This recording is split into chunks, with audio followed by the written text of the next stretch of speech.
দেগঙ্গায় ISF নেতার বাড়ির সামনে থেকে উদ্ধার হলো তাজা বোমা। গোবর্ধনপুর এলাকায় আইএসএফ এর অঞ্চল সম্পাদক হাবিবুল রহমানের বাড়ির সামনে উদ্ধার হয়েছে এই বোমা। আইএসএফ করে তাই ভয় দেখাতে বোমা রেখেছে তৃণমূল, অভিযোগ করছেন হাবিবুল। নিজেরাই বোমা বাড়ির সামনে রেখে অন্যকে দোষারোপ করছে আইএসএফ, পাল্টা আবার তৃণমূল। বোমা উদ্ধার করে নিয়ে গিয়েছে দেগঙ্গা থানার পুলিশ।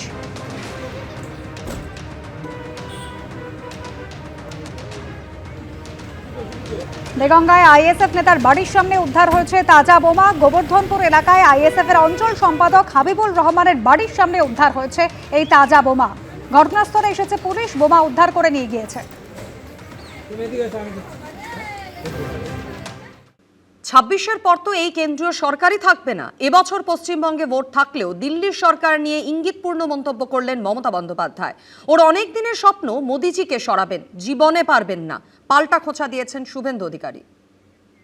আপনারা যদি 420 হন কেউ কেউ, আমি কিন্তু 440 ভোল্ট। যত ভয় দেখাচ্ছে 440 ভোল্টেজ, ভয় দেখানো কথাবার্তা। পশ্চিমবঙ্গের রাজনীতিতে কার জন্য স্পেশাল ২৬ সেটা পরিষ্কার হয়ে যাবে সামনের বিধানসভা ভোটেই। কিন্তু এই ২৬ নিয়েই এবার ইঙ্গিতপূর্ণ মন্তব্য শোনা গেল মমতা বন্দ্যোপাধ্যায়ের মুখে। 26-এর পর তো এই গভর্নমেন্টই থাকবে না, সেন্ট্রাল গভর্নমেন্ট।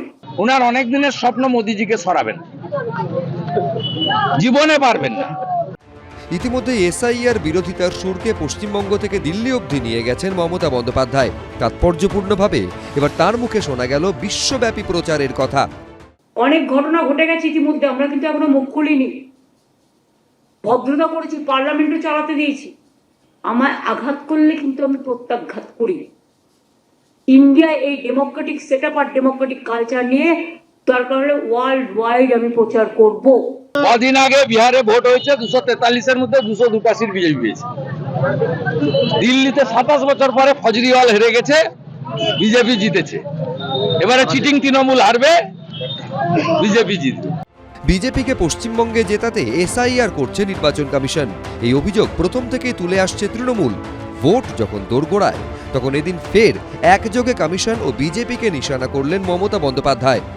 চ্যালেঞ্জ করব, যদি ক্ষমতা থাকে জেনুইন ভোটারদের নাম ভোটার লিস্টে তুলে নির্বাচন করুন, ফ্রি অ্যান্ড ফেয়ার। কিন্তু যদি মনে করেন to demolish the democracy, to bulldoze the democratic rights of the people, then please understand that nobody will be spared. People will reply one day.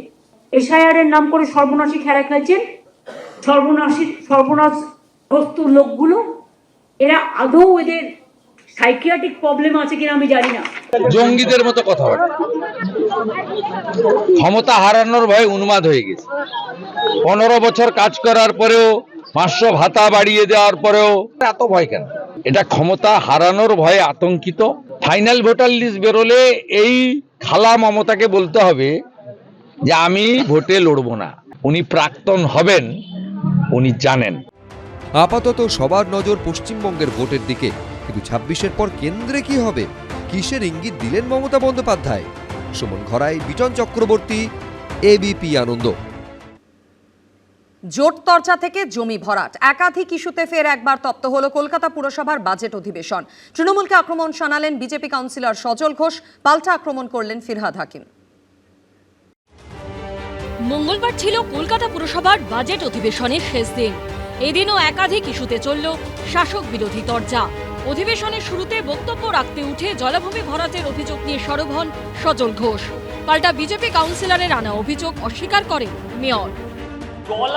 জলা বোঝানো হবে না, জলা বোঝানো হচ্ছে না। আনন্দপুরের জলাটা যদি বোঝানো না হতো তাহলে ওখানে 27 জনক 40 জনক মানুষের মৃত্যু হতো না স্যার।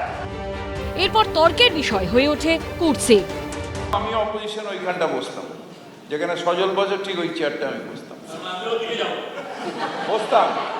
তোমরা এখানে আসতে পারবে না, তোমরা আসতে পারবে না একটা কারণে তোমরা আসতে পারবে না, সেটা হচ্ছে যে তুমি তোমার সংস্কৃতি চেঞ্জ করেছো। গান্ধীবাদ, সুভাষবাদ, জিন্দাবাদ বলো। যাই হোক কংগ্রেস থেকে বেরিয়ে এসে সিপিএমের বিরুদ্ধে লড়াই, কংগ্রেস মারছে, সিপিএম মারছে। সেই সময় কিছুদিন আমাদের অটল বিহারী বাজপেয়ীর সাথে আমাদের একটা ছিল। তার মানে এই না যে আমরা বিজেপি করেছি, ওরা যেরকম নিজেদের কাপড় চেঞ্জ করে বিজেপি করেছে, আমরা তৃণমূল কংগ্রেসই করেছি।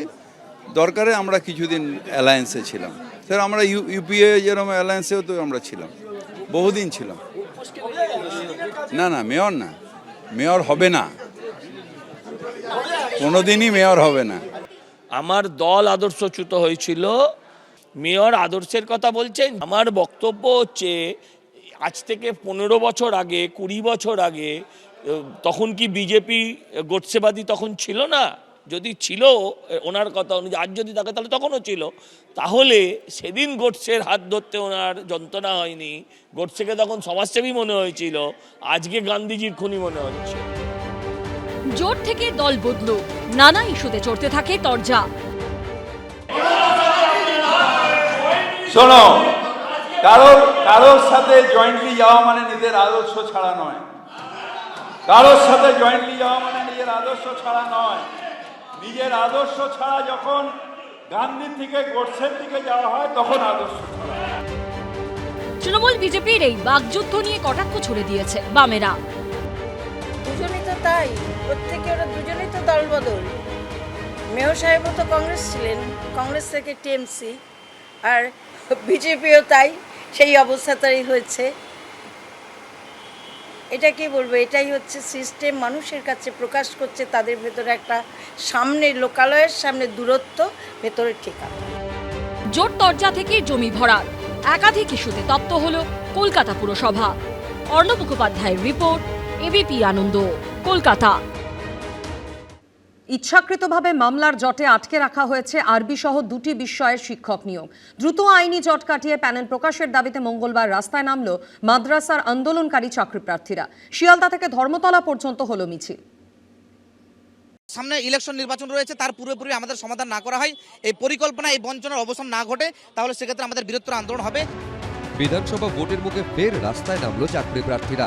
আরবি সহ 2টি বিষয়ে দ্রুত প্যানেল প্রকাশের দাবিতে এদিন মিছিল করল মাদ্রাসার চাকরি প্রার্থীদের সংগঠন all Bengal Arabic foundation. Sealdah থেকে ধর্মতলা পর্যন্ত হলো মিছিল, উঠল দ্রুত প্যানেল প্রকাশের দাবি।